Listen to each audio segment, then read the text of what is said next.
Badan Pengawas Pemilu akan mengkaji pernyataan keras yang dilontarkan oleh calon presiden nomor 2 Prabowo Subianto. Apakah dapat dikategorikan sebagai pelanggaran pidana pemilu atau tidak?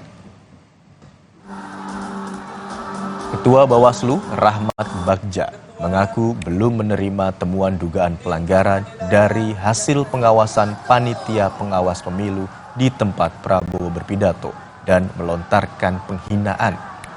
Bawaslu berjanji akan memeriksa kasus ini jika ada laporan yang masuk. Sebagai informasi, dalam pasal 280 Undang-Undang Pemilu mengatur larangan peserta pemilu menghina peserta lain.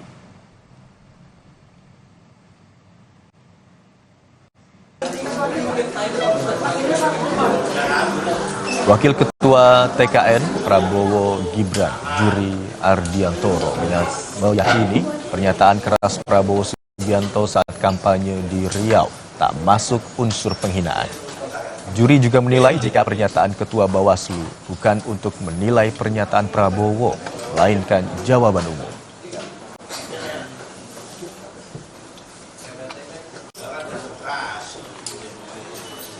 Jadi Bawaslu sama sekali belum melakukan penilaian apapun terkait dengan pernyataan Pak Prabowo. Jadi itu. Yang kedua, bahwa secara faktual apa yang dinyatakan Pak Prabowo itu sama sekali tidak ada unsur yang mengandung hinaan yang terkait atau yang menurut Undang-Undang Pemilu pasal 280 Undang-Undang 7 tahun 2017.